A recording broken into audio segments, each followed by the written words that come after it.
Hello, my dear students. Welcome to my class. Myself, Humera Naz. Today, I am teaching you Maharashtra State Board Standard 12th Physics, Chapter 16, Semiconductor Devices. In this chapter, we will discuss difference between half-wave rectifier and center tap full-wave rectifier. Let's see half-wave rectifier and full-wave rectifier. This is the circuit diagram of half-wave rectifier and this is the full-wave rectifier, center tap full-wave rectifier. In this circuit diagram, only one diode is used. In this circuit diagram, two diodes are used. Here, there is no center tap transformer. Here is center tap transformer is necessary. So, these are the two differences. Afterwards the output waveforms. अगर हम output waveform देखते हैं half wave rectifier का, तो यहाँ पर सिर्फ half cycle is rectified और यहाँ पर दोनों भी हाफ साइकिल्स को रेक्टिफाइड किया गया, पॉजिटिव भी और नेगेटिव भी. तो rectification takes place only in one half cycle, positive half cycle of AC input. Rectification takes place in both the cycles, positive and negative of the AC input. After that, the maximum efficiency, the maximum efficiency of half wave rectifier is 40.6% and for full wave rectifier is 81.2%. You know, efficiency means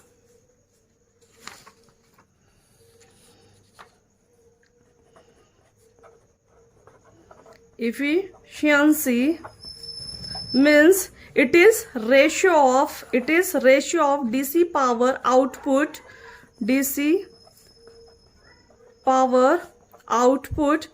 to the applied input AC power is known as rectifier efficiency. This is denoted by the symbol eta. DC power output divided by AC power input. The ratio of DC power output to the applied input AC power is known as efficiency of rectifier. So the efficiency for half wave rectifier is 40.6 and for full wave rectifier is 81.2%. After that, the ripple factor. So now ripple factor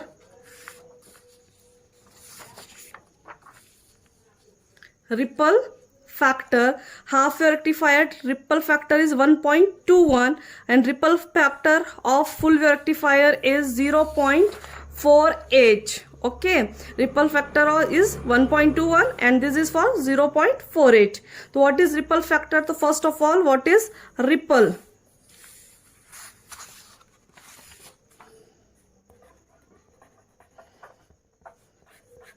Ripple means the input of a rectifier consists of small fraction of an AC component along with DC called the ripple.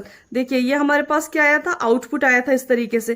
तो यहाँ पर हमारे पास steady आना चाहिए. तो ये वाला जो है उसको हम रिपल कहते हैं. Ripple is undesirable and is responsible for the fluctuations in the rectifier output. ठीक है, यानी कि जो fluctuations रहेंगे आउटपुट में, रेक्टिफायर आउटपुट में, that is called as ripple. और smaller ripple means that the rectifier is more effective. यानी कि अगर रिपल की वैल्यू अगर कम है तो इसका मतलब क्या है कि वो रेक्टिफायर क्या है, ज्यादा इफेक्टिव है. तो यहाँ पर ripple factor of full wave is 0.48 यानी कि full wave rectifier is more effective as compare to the half wave rectifier. Okay, now the next point that is output frequency is F in, and for half wave rectifier and full wave rectifier output frequency is twice of F in. What is F in? This is the input frequency. तो जब हम एक cycle, जब rectifier, half wave rectifier में एक cycle को rectify करते हैं तो ये हमको आउटपुट मिलता है। तो ये जो इनपुट फ्रीक्वेंसी रहेंगी तो वही हमारे पास आउटपुट के लिए फ्रीक्वेंसी रहेंगी, किसमें, हाफ वेव रेक्टिफायर में। लेकिन अगर हम फुल वेव रेक्टिफायर की बात करते हैं तो इस तरीके से हमारा क्या है, यहाँ पर ये साइकिल है एसी साइकिल, हम उसको रेक्टिफाइड अगर करते हैं तो इस तरीके से हमको 2 साइकिल्स मिलते हैं। तो यहाँ पर F in equals to twice of F in, यानी कि जो इनपुट फ्रीक्वेंसी के जो आउटपुट फ्रीक्वेंसी रहेंगी फुल वेव के लिए वो टॉइज ऑफ इनपुट फ्रीक्वेंसी होती है।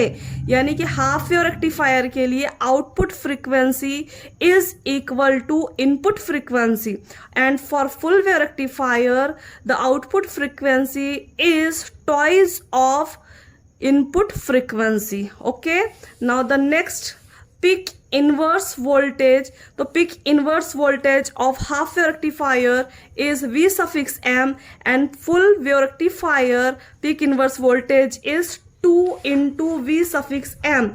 2 into V suffix m. Now V suffix m means what? तो V suffix m that is the maximum reverse voltage. ठीक है, पिक इनवर्स वोल्टेज किसको कहेंगे हम?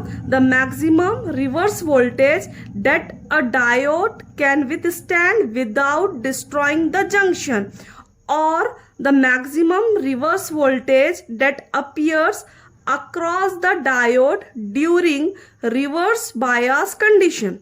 ठीक है, तो उसको हम पिक इनवर्स वोल्टेज कहते हैं।